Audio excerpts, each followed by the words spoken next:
Hello everybody, my name is Happy and I'd like to welcome you all to my history reaction channel. Today we'll be taking a look at part 2 of Oversimplified Miniwars series, the football war. Now, when he says football war, what he's actually talking about, at least in terms of us here in America, is soccer. The rest of the world, yes, it's football. I know very little about this other than it involves a conflict between two nations in, I believe, Central America. It could be South, but I think it's Central, over a soccer match. So that's about all I know about this. I have not seen this video yet. It's one of the few Oversimplified I haven't seen. As always, I will put a link to the original video down in the description below. Please head over to Oversimplified. Show some appreciation over there. If you like what he's doing, consider subscribing to his channel and liking his videos. We want to encourage folks like Oversimplified to keep making these high-quality history videos.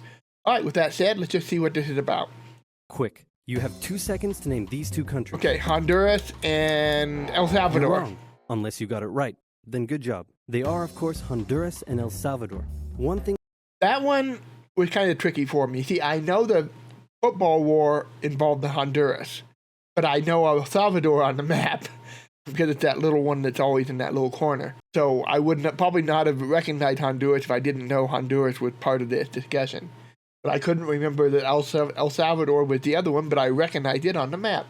So I kind of cheated by meeting in the middle. What these two countries have in common is being fanatic about football. Yeah. Or if you're a freedom-loving patriot, soccer. But do they love it so much they would go to war over it? You bet they would, and that is no bueno. Yep. All right.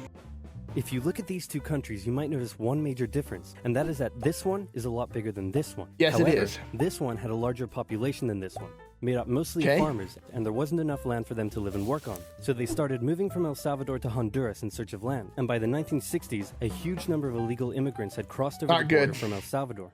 Meanwhile, in Honduras, it's 1963, and this guy has just staged a military coup to prevent the rise of communism, and is now the military leader of the country.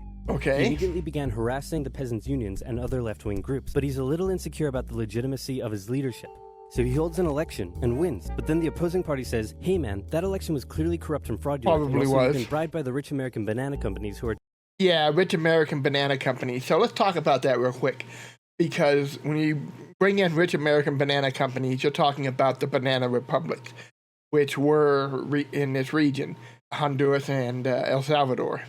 What we're talking about are companies like, what was it, United Fruit Company and, oh man, Cuyamel, I believe it was, something like that. Cuyamel were the two big ones involved in the banana wars. We need to watch a video on the banana wars at some point. The banana republics, I should say. Anyway, they are meddling in politics in this region in order to further their own goals of mass-producing fruit for American consumption. Taking all of our bananas tax-free, and now our economy is in ruins, and everyone started to get mad at him. Now, if you ever find yourself the barely legitimate military leader of a corrupt Central American country, and you start getting into hot water, here's a bit of advice that has been tried and tested throughout the centuries. Blame something else. So he blamed the Salvadoran immigrants for stealing all the land and all the jobs and ruining Honduras. Common technique used by multiple countries throughout history, being used by multiple countries to this very day.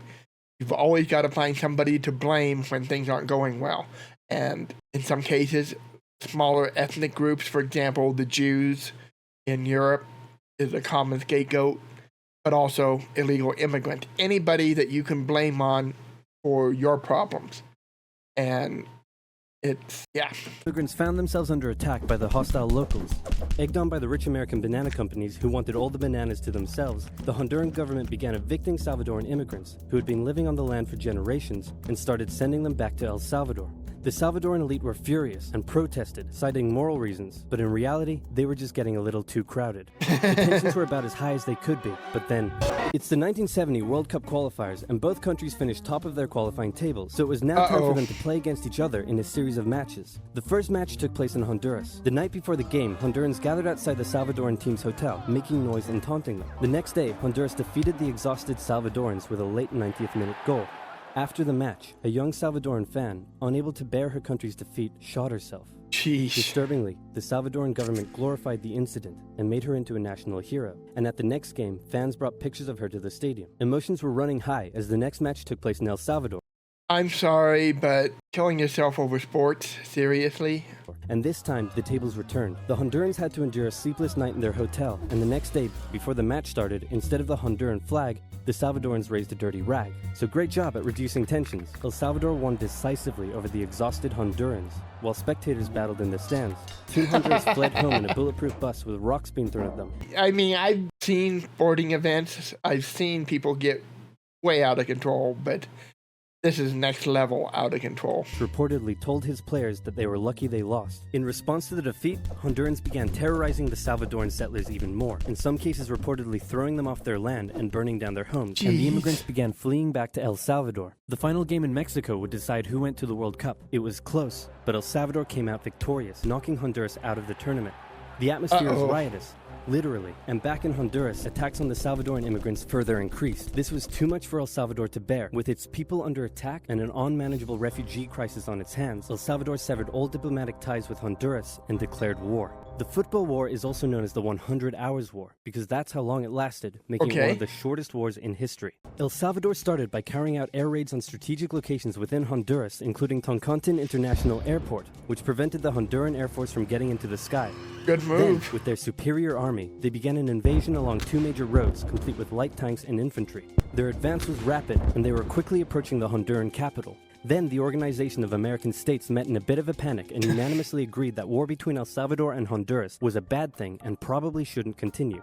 So they went to El Salvador and said, "Can you please stop invading?" And El Salvador declared, "Not until they stop being jerks," and so the war went on. The Honduran Air Force finally got into the sky, and with aid from neighboring Nicaragua, they successfully carried out air raids on Salvadoran air bases and oil facilities, crippling the Salvadoran supply line and stopping their advance dead. Caught in a bit of a stalemate, the situation was no longer advantageous to El Salvador, so when the Organization of American States once again asked them to stop and agreed to ensure the safety of the Salvadoran immigrants, El Salvador relented, and a ceasefire was organized on the 18th of July. Then the OAS said, "Can you now please withdraw your troops from Honduras? No, please, no, please, please, no. Do it or we'll sanction you." You know what?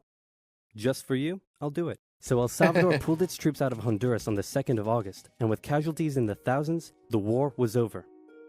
The economies of both nations were damaged by the war, and El Salvador didn't have the capability to take care of all the returning immigrants, a crisis that eventually helped cause a civil war. The war left behind land and border disputes, some of which are still a cause of tension to this day. El Salvador went on to play in the World Cup, but lost every match they played and didn't make it past the group stage. So in the end, nobody achieved anything, and there were no winners, except for this guy. Yep. All right, that was interesting. Like I said, yeah, help Oversimplified buy a better mic. I'm sure he's already got it by now. This is one of his older videos. But we do want to support these guys. I highly encourage you to go over and, at the very least, take a look at his channel, watch some of his videos, to like him, and if you like what he's doing, subscribe. We want to support guys that do this.